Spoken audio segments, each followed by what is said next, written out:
Okay, finishing off. On the list of unfulfilled verses, starting off with Ezekiel chapter 34, verses 23 to 30. I will appoint a single shepherd over them to tend them.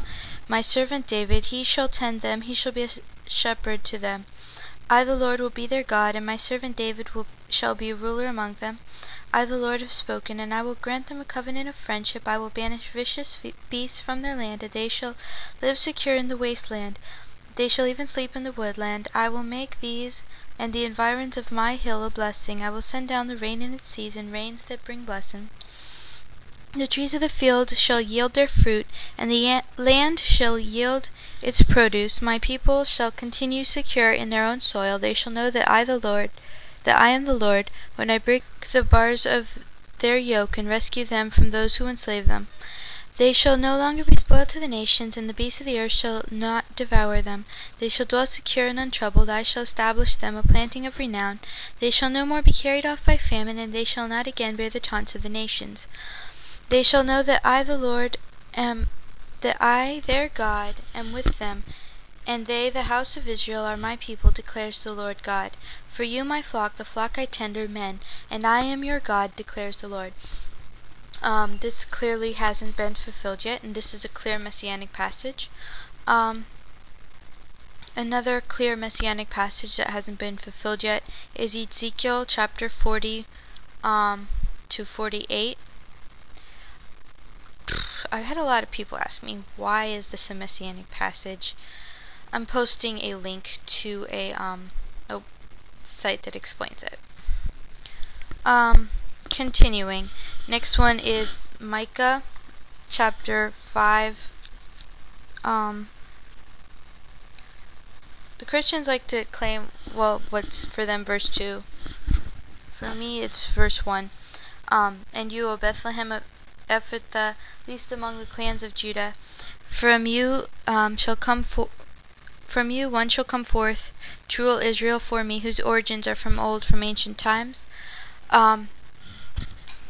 Read down further, verse 5. Who will shepherd Assyria's land with swords, the land of Nimrod and its gates. Thus he will deliver us from Assyria, should it invade our land and should it trample our country. That hasn't happened yet. Jesus didn't do any rescuing. Next is Zechariah 12:9. In that day I will all but annihilate all the nations that come up against Jerusalem. Down to 14.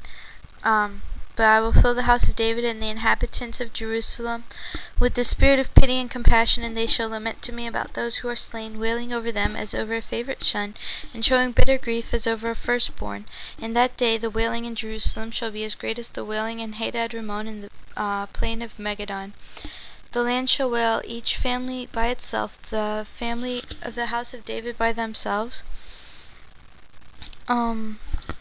and their women folk by themselves, the family of the house of Nathan by themselves, and their women folk by themselves, the family of the house of Levi by themselves, and their women folk by themselves, the family of the Shimeites by themselves, and their women folk by themselves, and all the other families, every family by its, and their women folk by themselves. This one hasn't been fulfilled yet, and that's another Messianic era prophecy, and I'm posting a link to a video that has some more Messianic prophecies that are unfulfilled. To say that Jesus is going to fulfill all of this at his second coming, if he wasn't the Messiah the first time, why is his coming back going to fix anything? So I don't believe in the second coming, and I don't think it's fair for Christians to say that Jesus is going to fulfill everything when he comes back. In fact, it goes against what he said. He said, my kingdom is not of this world. If his kingdom is not of this world, why are all these verses about the kingdom written? And because these passages are clearly about an earthly kingdom. They're not about some mystical or psychological or otherworldly kingdom. They're clearly about a kingdom in this world. And if his kingdom is not of this world, or was not of this world, why do you think that he should have a kingdom of this world on his quote-unquote return? It's inconsistent. It doesn't make sense. Okay, so that's enough problems with Christianity. Okay, I'll give you some time to process that. Thanks for watching. I hope you enjoyed the videos. Go home, think it over, pray about it, read the Bible, study, and I'd like to see what you have to say.